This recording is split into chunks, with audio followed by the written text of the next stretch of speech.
নিরাপত্তাহীনতাত থাকিব লগা হৈছিলে ভয় ভয় সংকাৰে জীৱন কটাব লগা হৈছিলে বড়ো অনাবৰৰ সৃষ্টি হৈছিলে আজি ইমান এটা সুন্দৰ পৰিৱেশ আহিল এই পৰিৱেশত যদি হাগ্ৰামা মহিলাৰী ডাঙৰীয়াই আমাক যদি গালি পাৰিছে ইয়াতকে আৰু ভাল চিন্তা কি থাকিব তেখেতৰ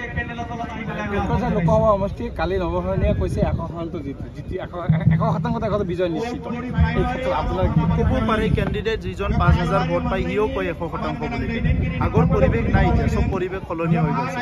এতিয়া দেখিবলৈ পাব যে ইয়াত এনডিএৰ বিকল্প একো নাই নৱসৰণীয়ে কালি আকৌ হাতজোৰ কৰি পেলাই 2029 লৈকে থাকিব বুলি কৈছে সব কাম কৰিলে থাকক কাম নকৰিলে থাকি কি লাভ আছে জায়গাটো এনে আগুৰি লৈতো একো কাম নাই নহয় কাম কৰিব কিবা পাৰিলে থাকক কি 2029 50 লৈকে থাকক আমাৰ ক'ব লগা নাই আয়োগ যিমানলৈকে থাকে ইমানলৈকে থাকক ক'ব লগা নাই কিন্তু কাম কৰিব নোৱাৰিলে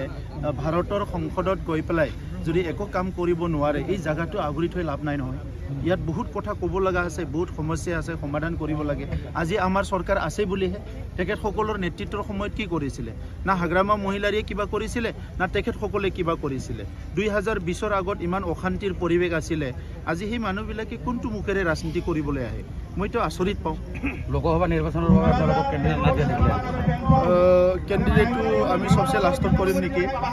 চেষ্টা কৰি আছো আমি আলোচনা হৈ আছে অতি শীঘ্ৰে কৰিম আপোনাৰ নামটো চৰ্চা হৈ আছে খুব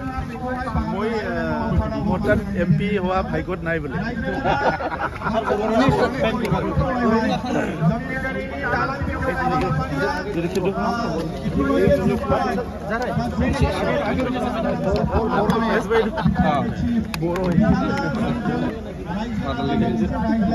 दिनै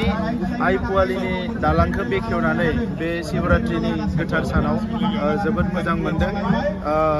बे ओनसोलनि बेटबारि आरो बे साहा ओनसोलनि रायजो राजाफोरनि थाखाय बियो जोबोद गिदिर मोनसे एचिभमेन्ट गोबाव बोसोरनिफ्राय दालां गैयिनि थाखाय दैजों बारनाय बे मानसिफ्रा गोबां दैज्लां बोथोराव उसुबिदायाव गोग्लैनांगौमोन आरो बिथांमोननि हान्था मेला बायदिसिना मार्केटिं बिजनेस बेफार बानिज्य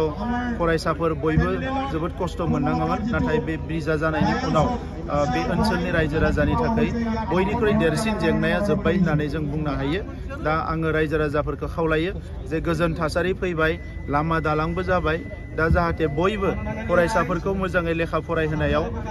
मोजां आबाद मावनायाव आरो समाजखौ मोजाङै जौगालांनायाव बयबो गोसो होयो बयबो जाहाथे खौसेयै हारिनि एना एनिफोरखौ गारनानै खौसेयै आवगायलांनायनि थाखाय आवगायबोयो आं बेखौनो खावलायो आरो UPPL हान्जानिफ्राय आं स्पेसियेलि खावलायनो सानो जे UPPL हान्जानि थांखियानो जाबाय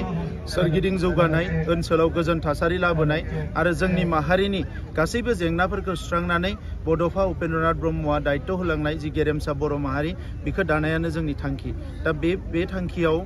जाफुंसार जानांगौब्ला जों खौसे आवगायलांनांगोन दा बेनिखायनो गासैबो थाखोनि सुबुंफोरखौ आङो खौसे जानो खावलायदों लोगोसे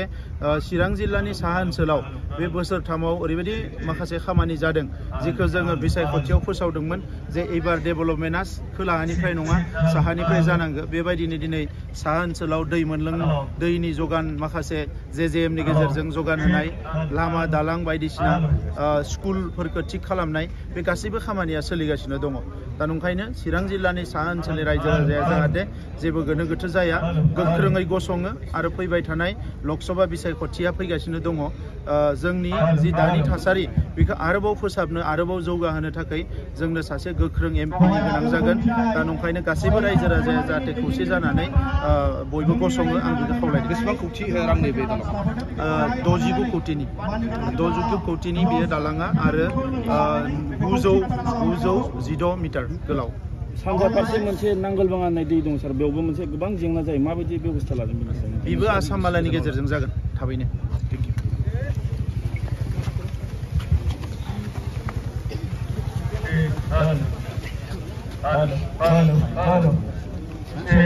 Hello.